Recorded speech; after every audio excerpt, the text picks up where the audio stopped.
Oh, now this is what I'm most excited about. This is probably the match that has the most numbers and storytelling behind it. When I first heard that this was going to be a first-round matchup, this was immediately the one that jumped out at me as maybe the one that was going to be the most impactful. Quite a history here between these competitors. Can't wait to see it and talk more about it. Absolutely, and this is the final quarterfinal contest as we see Danjerhawk enter the dojo. He is prepared for maybe the biggest match of his career as he attempts to put himself in line for a semifinal match on the road to WrestleMania weekend and the road to the Labor of Love Championship. I've known Danjerhawk for a long, long time. He likes being the underdog. He likes being underestimated because he likes to come out here and blow the doors off and put silence to all the doubters out there. And you know, for many people here, I would say Danjerhawk is not an underdog for most of the competitors we see tonight, except for maybe the man he's going against tonight. And you alluded to him. Here's the music. We all know the music.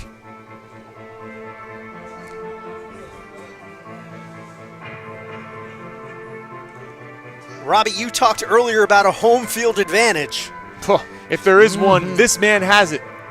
Because this man, the head trainer of this very facility, we are going to see momentarily the entrance of Cheeseburger. I would have to say, Ryan, the odds-on favorite, and correct me if I'm wrong, but the odds-on favorite in this tournament. I would say any number would tell you that. Now, we don't know what's going to happen today. I mean, I do, but you don't. But international wrestling sensation, head trainer of the Worldwide Dojo, Philadelphia. I mean, who would make a better first inaugural Citywide champion than the man who's put Philadelphia on the map for over a decade now? There he is, Cheeseburger. As Ryan told us, a veteran of international wrestling wars all over the globe, and he is here in his home base to try to advance to the semifinal round. World Famous Cheeseburger. Look at that colorful jacket worn by Cheeseburger.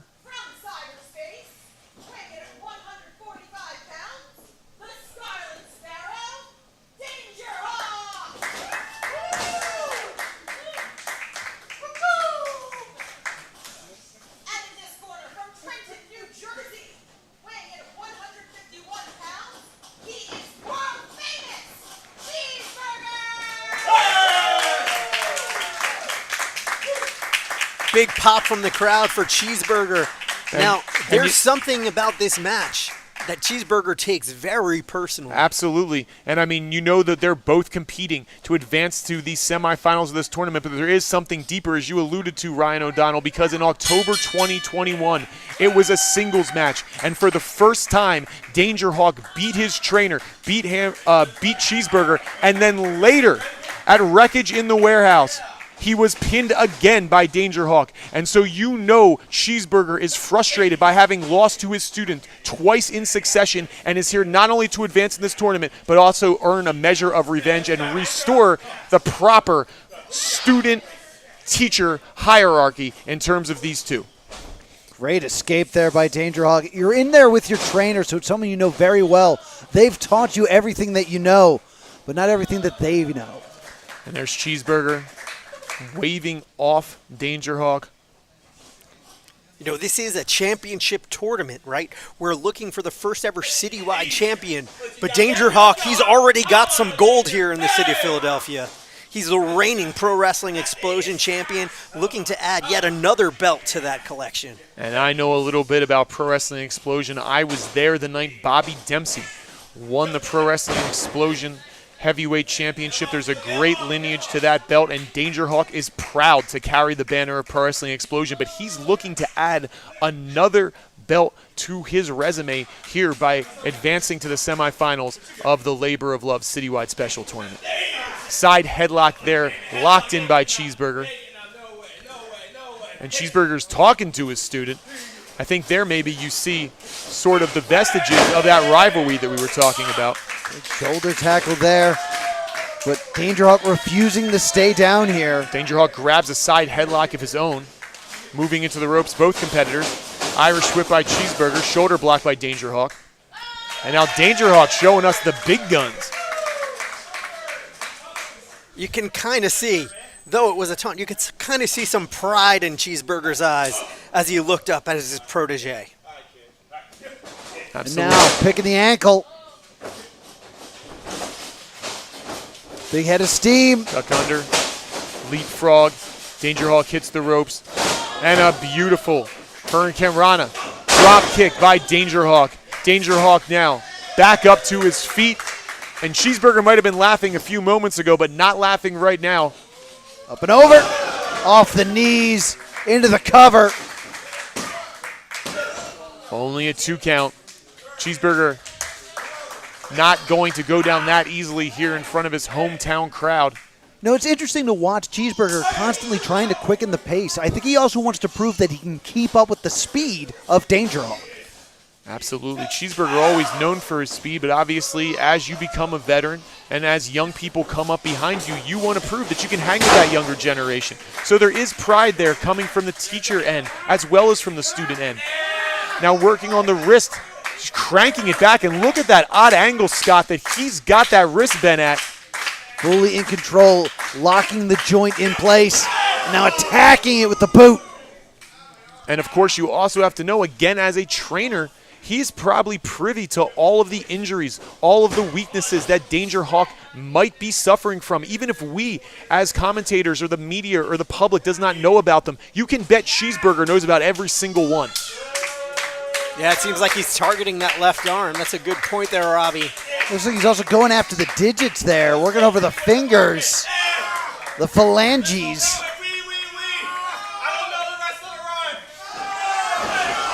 And just jamming those fingers back into the mat. Some of that was right. Into the covers.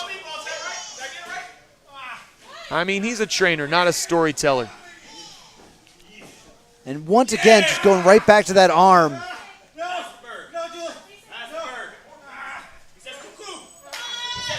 Cheeseburger interpreting the words of Danjerhawk, saying that he has not quit. Danjerhawk now trying to power up to a vertical base. He hit a elbow to the midsection and now unloading with forearms. The two men still locked up, though, because Cheeseburger refuses to release that wrist lock. Cheeseburger, the veteran, knows how to hurt you. Big body slam. Cheeseburger off the ropes, dropping that elbow. And look at the extra mustard he put on that elbow. Sort of moving his body to create a sort of frenetic energy as he lowers the boom on the throat of Danjerhawk. Again, Cheeseburger may be becoming a little bit too preoccupied with the crowd here at the dojo. Slap in the face of Danjerhawk, and Cheeseburger, you can tell, feels that he has this match firmly in his control. Danjerhawk fighting out of desperation now, just trying to find some way to battle back with these open-handed chops. Again, back to the wrist. He let it go for a little bit, and Danjerhawk mounted some semblance of a comeback, so now Cheeseburger resorting to the exact thing that put him in control in the first place, but Danjerhawk kicks now. One to the leg, one to the midsection, an Irish whip. Dodges the lariat. Building up that head of steam. Beautiful flying in. Flying lariat there by Danjerhawk. You know, what do you notice about the dynamic so far in this match, Scott? Well, it's very clear to me that Cheeseburger wants to establish that he is the better competitor here. I think those two losses have been weighing on the mind of Cheeseburger, but now Danjerhawk putting it all on the line. Trying to show that he isn't hurt, but look at him favor that wrist. Standing moonsault into the cover, hooks the leg. Only a 2 count. But again, and you got to wonder what the psychology is at this point in the match. Danjerhawk has to be asking himself, can I do it 3 times in a row? And at the same time, those doubts have to start creeping in for Cheeseburger. He's been here not once but twice where he's fallen victim to his student. So when Danjerhawk is on the offense like now, is he just waiting for it to happen again? That's right. Rushing in. No other student has beaten Cheeseburger more than once. Firehawk. Certainly he's never been beaten 3 Leg. times. Fireman's carry there converted into sort of a sit-down TKO by Cheeseburger, but Danjerhawk escapes. Now, I'm not sure if you guys saw that, but it looks like Danjerhawk removed one of his gauntlets on that injured arm. I think that means that it's starting to swell, and that was starting to bother him, so he had to remove it. Great point. And now, waistlock standing switch. Turns him inside out and right back to the arm. Right back to that arm, and you saw even that Danjerhawk attempting to use that arm to execute a reversal and couldn't really hold on because the strength just isn't there after all that punishment that he's endured for the last 8 or 10 minutes. I mean, when you take someone's limbs away, they're not used to fighting without it. They fall back on their instincts. Big flying knee by Danjerhawk. And that was close. You can start to see the Cheeseburger is reeling here. And you can see from our vantage point, Danjer having trouble hooking the midair. And sometimes that's one of the dangers of rolling inward to an opponent who's executing a move like that. You actually open up different parts of your body, and the punishment can actually be worse. It's going right back to that limb, though. Absolutely.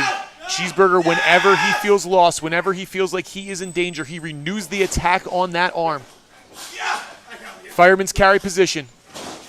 Danjer with the counter, though. Into the destroyer. Into the destroyer, and now this could be it. A third time. Into the cover. Only Cheeseburger. 2. Out at 2. And you got to think the thought of going 0-3 against your student is enough to get a little bit more of that kick out here for Cheeseburger. Absolutely. Danjerhawk going to look to put Cheeseburger away. No, rolls through. Oh, the super kick. Crescent kick. Snapdragon. And now Cheeseburger's fired up. He can feel it. He's looking for his first victory here. Looking for that palm strike. Missed, though. Backslide. Rolls out of it. Lobby stroke cradle. Now into the crucifix there.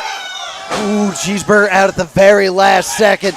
Oh, strike! There's the palm strike. He's put away many men with that. No, kicks out, but right again to that arm. Cross arm breaker, and that's it. Danjer had to chat. The cross arm breaker did it in. He had to tap. And Cheeseburger has finally scored a victory against his student Danjerhawk, and in doing so has advanced to the semifinal round of the Labor of Love Citywide Special Title Tournament. Cheeseburger moving on, bringing all that experience with him into the next round. And so now, gentlemen, our semifinals are set. We will have Cheeseburger in one bracket taking on Dr. Ethan Wild, and then in the other bracket, it'll be a match of the outfielders. They'll collide as Shea McCoy and Weber Hatfield finally go one-on-one for the first time ever. First time ever. Ryan, is this what the data said was going to happen? You know, the data strongly supported Cheeseburger coming out victorious in this, but I will say, data or not, an amazing effort by Danjerhawk to try to come back. And as you saw them leaving the ring, Danjerhawk Cheeseburger, a loving embrace to show that teacher-student relationship. And we'll see you next time when we have our semifinals.